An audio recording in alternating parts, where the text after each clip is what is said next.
हाय friends, मैं हूं Manav. Welcome to Movie Shoovy. करते हैं आपस में पॉजिटिव सा नमस्कार और सारे सारे पॉजिटिव नमस्कार जरा एक फर्स्ट क्लास तरीके से कमेंट बॉक्स में डाल दो। पहले डाल दो यार, 2 सेकंड का पॉज ले लेते हैं।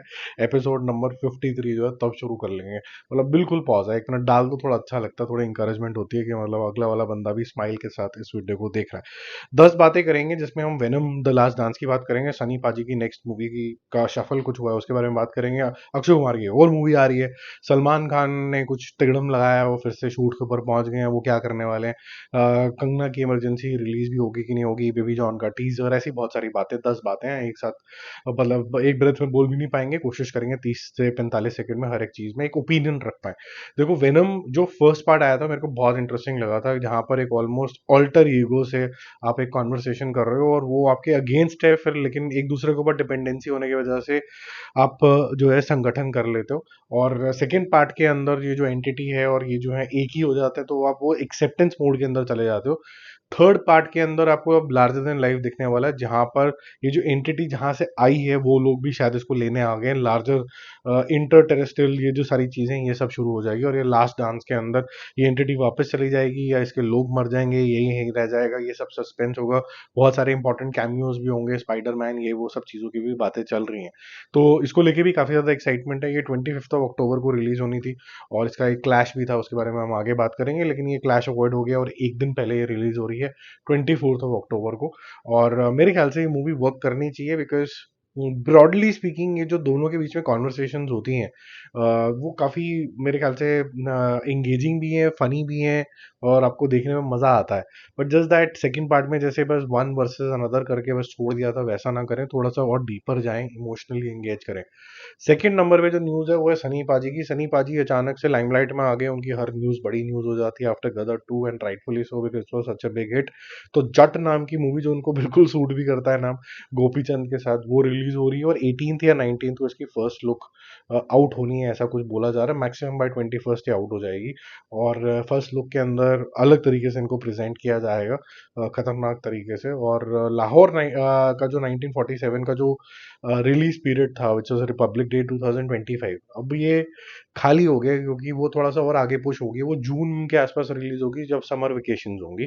और यहाँ पर सनी पाजी की जो ये स्लॉट खाली हुआ है, तो फटाफट से गोपी चंद साहब ने ले लिया है, तो जट तब रिलीज होगी, तो विच इज गुड, एंटरटेनिंग होगी, लार्जर देन लाइफ होगी, गैंगस्टरपन होगा, क्या होगा मुझे इसके बारे में कुछ नहीं पता, थोड़ा रिसर्च करना पड़ेगा ये जट किस बारे के अंदर है। बट सनी पाजी का रोल बड़ा इंपॉर्टेंट है, उनको देखने में मजा भी आता है, अच्छी मूवीज मिले उनको, क्योंकि बीच में काफी ऑफ ट्रैक हो गए थे, कुछ भी कर रहे थे।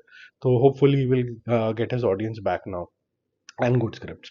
थर्ड नंबर पे अक्षय कुमार साहब ने बोला है कि सी शेखर नाम की पिक्चर मैं खुद बनाऊंगा, केप ऑफ गुड फिल्म्स उसके अंदर है, साथ में करण जौहर भी हैं, और करण जौहर को जिसका लग रहा था कि ये जो इनका प्रोडक्शन हाउस बिकने वाला है, एक के बाद एक पिक्चर अनाउंस हो रही है, एक आधी फेल भी हो जाते हैं तो फिर भी स्माइल रहती है मुंह में, तो ऐसा लग नहीं रहा कि Dharma production is in some pressure और समथिंग लाइक दैट। अच्छे स्टार्स भी हायर हो रहे हैं, अक्षय कुमार भी हैं, अनन्या पांडे भी है, आर माधवन भी है। अनन्या पांडे भी धीरे धीरे अपना रिस्पेक्ट गेन कर रही है, आर माधवन तो रिस्पेक्टेड ही है because of his talent, Akshay Kumar because of his talent, but some poor choices in between, वो हर एक के करियर में होता है। हम लोगों का ये दायित्व, रिस्पॉन्सिबिलिटी बनती है कि हम अपनी अपब्रिंगिंग दिखाएं और सपोर्ट करें या फिर अच्छा फीडबैक दें, ना देखें, ये हमारी चॉइस है। ट्रोल करना, बदतमीजी करना, गाली देना तो लुच्चों का काम होता है, हम लुच्चे तो है नहीं, तो वो सब चीजें का ध्यान रखना चाहिए। और मेरे ख्याल से मूवी स्टूडियो सारे ही बहुत स्वीट हैं, कभी इस चक्कर में ट्रोलिंग शोलिंग चक्कर में पड़ते नहीं है कभी भी, तो that's good. We keeping a channel neat and clean. 14th March को ये रिलीज हो जाएगी, बड़ी जल्दी रिलीज हो रही है। तो अक्षय कुमार जो है 2025 के अंदर भी झड़ी लगाने वाले, 4-5 मूवीज रिलीज होंगी इनकी। जो इशू था कि बार बार आप दिख जाते हो, वो अभी भी सॉल्व नहीं हो रहा है। दूसरा, मेरे ख्याल से एक छोटा सा सोल्यूशन है कि भाई अक्षय कुमार हर मूवी में भी दिख जाते थे, क्योंकि वो और नंदू तू सिगरेट क्यों पी रहा है वो वाली एड जो है वो कॉल ऑफ हो चुकी है, वो नहीं दिखाएंगे। 6 साल से लगातार हम अक्षय कुमार को ना चाहते हुए भी हर एक मूवी की स्टार्टिंग में देख लेते थे, तो वो एक थोड़ा सा मेरे ख्याल से रिस्पाइट होगा कि आप थोड़ा सा आप शांति हो जाएगी, किसी और को देखोगे आप। फोर्थ नंबर पे सलमान खान ने started shooting again for big boss and Sikandar under very tight security. उनकी पर्सनल सिक्योरिटी और जो गवर्नमेंट ने दे रखी है वो वाई प्लस सिक्योरिटी इनको मिल चुकी है। और ये बोला जा रहा है कि बिकॉज अब इतने दिनों से उन्होंने शूटिंग नहीं करी थी और सिकंदर का ईद का कैचअप करना ही करना है, उसके ऊपर बिग प्लान्स है कि वो डेट भी सैक्रोसैंट तरीके की है, ओनेबल डेट है सलमान खान की, तो बिग बॉस भी ऐसा है कि वो लाइव जा रहा है तो वहाँ भी कमिटमेंट है।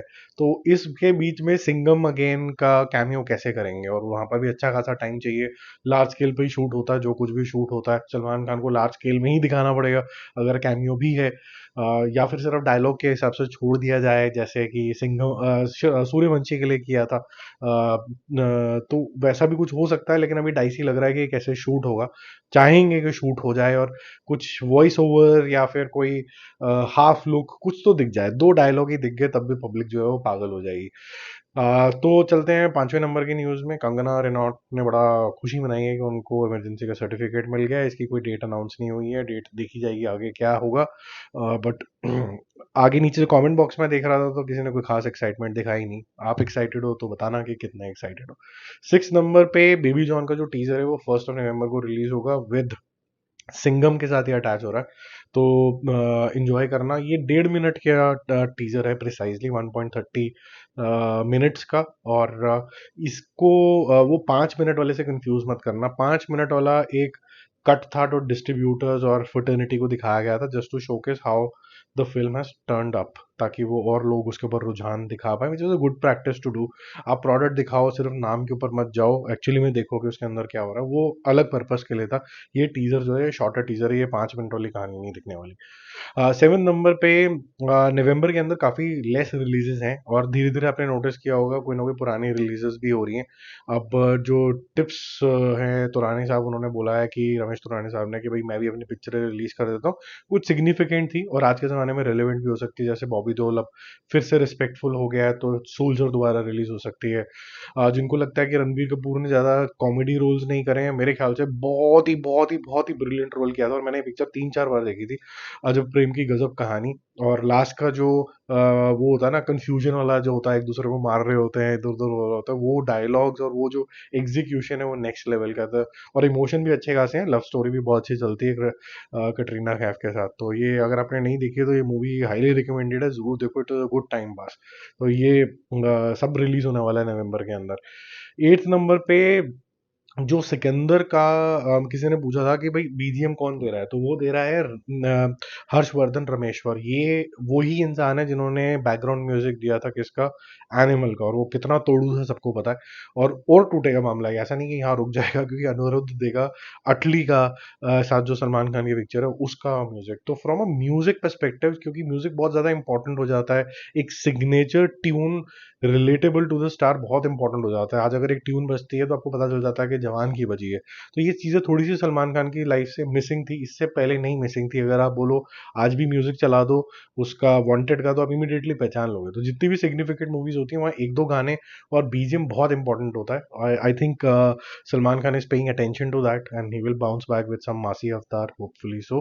तो ये I think he is in a good space from that perspective. 9th number पे मेरे ख्याल से ये र्यूमर ही है, ये इसकी कोई सेंस तो बन नहीं रही। अगर ये रियलिटी है तो बड़ी बेवकूफ़ों वाली रियलिटी है। मैं मानता हूँ कि पुष्पा 1 बहुत बड़ी हिट हो गई, पुष्पा 2 को लेके उतनी एक्साइटमेंट हिंदी बेल्ट में नहीं है, लेकिन हालांकि इसको ओपनिंग बहुत गंदे तोड़ू तरीके से मिलने वाली है। लेकिन ये मेरिट पे चलेगी, ये सिर्फ ऐसे नहीं चल जाएगी कि पुष्पा 1 चल गया, क्योंकि पुष्पा 1 का एक कैरेक्टराइजेशन था, एक सेटअप था। वो सेम तरीके की चीज अभी तक कैरी फॉरवर्ड होती हुई नजर नहीं आई है, अभी तो नहीं आई है, मुझे तो नहीं आई है नजर।